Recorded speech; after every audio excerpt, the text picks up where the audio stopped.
Reference পিকচারের সাথে আমার করা কেকের মিল না পেয়ে কাস্টমার ভাইয়াটা আমাকে অবজেকশন জানালো। আর এই বিষয়টা শোনার পরে আমি অনেকটাই হতাশ হয়েছি, কারণ আমার এর থেকে বেশি আর কোনো কিছুই করার ছিল না। তো চলেন এই কেকটার সাথে মূলত কি ঘটেছিল সেই বিষয়টা আপনাদের সাথে শেয়ার করি। তার আগে একটু বলে দিই, আমরা শুধুমাত্র গাজীপুর জেলার ভিতরে কেকের অর্ডার নিয়ে থাকি।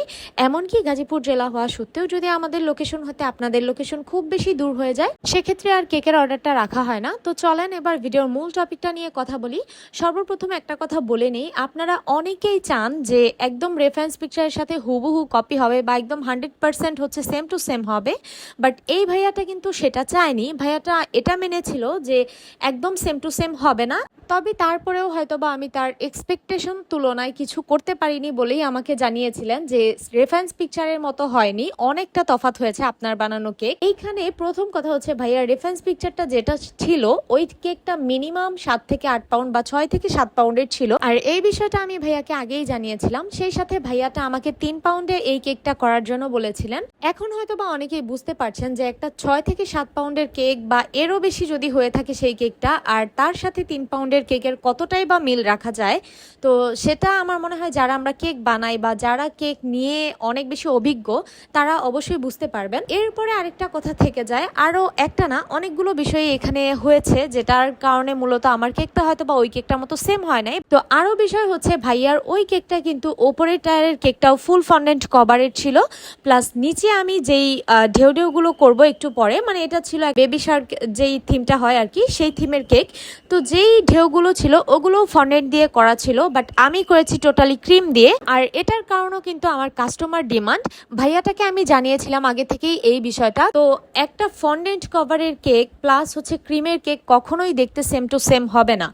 আর দ্বিতীয়ত কথা, এই যে এখানে যে পিকচারটা আমি বাবুদের বসিয়েছি এটাও কিন্তু রেফারেন্স পিকচার ছিল না, উপরে এখানে মাছ দিয়ে ডিজাইন করা ছিল, বাট ভাইয়ার রিকোয়েস্ট অনুযায়ী কিন্তু আমি এইভাবে কাজটা করেছি। এখানে কিছু টপার ছিল, যেমন ধরেন কিছু মাছ ছিল রেফারেন্স পিকচারে, প্লাস হচ্ছে কিছু পোকার মতো। তো ওগুলো আমি যেহেতু চোখ মুখ বা কোনো বডি স্ট্রাকচারের কাজ করি না, তো সেই জন্য আমি ভাইয়াকে বলেই নিয়েছিলাম যে আমি ওগুলো বানাতে পারবো না। তো ওই টপারগুলো স্কিপ করে বাকি যেই শামুক ঝিনুক যেগুলো দেওয়া যায় আর কি, আমি সব কিছুই কিন্তু এখানে ফন্ডেন্ট দিয়ে রেডি করেছি। আর এখানে হচ্ছে ভাইয়ার আমি জানি না কতটুকু উনি ব্যামিল পেয়েছে। তো টোটাল 3 পাউন্ডের মধ্যে আমার কাছে মনে হয়েছে এর থেকে বেশি আর কিছু আমার দ্বারা করা সম্ভব ছিল না।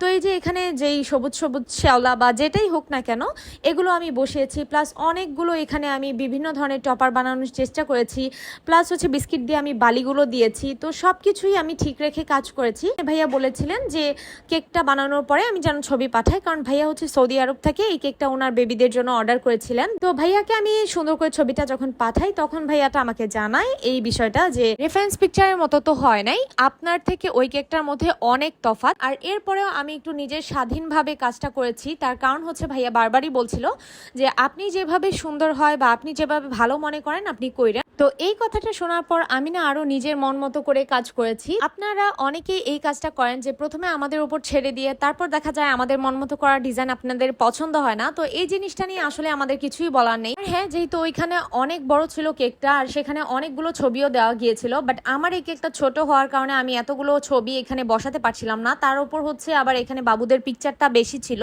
তারপরে আমি যতটুকু সাইড দিয়ে পেরেছি আমি মাছগুলো সবগুলোই দেওয়ার চেষ্টা করেছি, যেহেতু বেবিদের জন্য নেওয়া কেক। আমার সর্বোচ্চ আমি চেষ্টা করেছি, বাট একটা ভুলই ছিল এখানে আমার, যে এই ছবিগুলো যদি আমি আরেকটু ছোট করে প্রিন্ট করতাম মাছের ছবিগুলো, তাহলে মনে হয় কেকটা আরেকটু বেশি সুন্দর লাগতো বা কেকের সাথে ওই ছবিগুলো মানানসই হতো। তবে যাই হোক, পরবর্তীতে ভাইয়াকে আমি যখন কেকের রিভিউ জিজ্ঞেস করি তখন আর আমার ওই দিনের পর ভাইয়ার সাথে কোনো কথাই হয়নি, আর উনি আমার মেসেজের কোনো রিপ্লাইও দেয়নি। তো এই বিষয়টা নিয়ে আমি অনেক বেশি কষ্ট পেয়েছি বা আমার খারাপ লেগেছে অনেক, যে উনার মন মতো আসলে আমি সত্যি করতে পারিনি। তবে হ্যাঁ, দুইটা কাজের মধ্যে যদি এত বেশি পার্থক্য রেখে কাজটা করা হয় তাহলে আমার মনে হয় সেখানে প্রায় সিমিলার রাখা কেকটা অনেক বেশি কঠিন হয়ে যায় বা ওটা রাখাও সম্ভব না। আর এই বিষয়টা অন্তত কাস্টমারের বোঝা উচিত। আর হ্যাঁ, যাই হোক, পরবর্তীতে আমার অনেক বেশি খুঁতখুত কাজ করছিল, বারবার মনে হচ্ছিল যে কেকের টেস্টও কি ওনাদের কাছে ভালো লাগেনি। তো ওই আপুটাকে ফোন দেই, তারপর আপুর থেকে জানতে পারি যে আলহামদুলিল্লাহ কেকের টেস্ট নাকি ওদের কাছে ভালো লেগেছে। আর এতটুকুই হচ্ছে আমার জন্য সান্ত্বনা। তো যাই হোক, আপনাদের কাছে কেকটা কেমন লেগেছে অবশ্যই জানাবেন। আল্লাহ হাফিজ।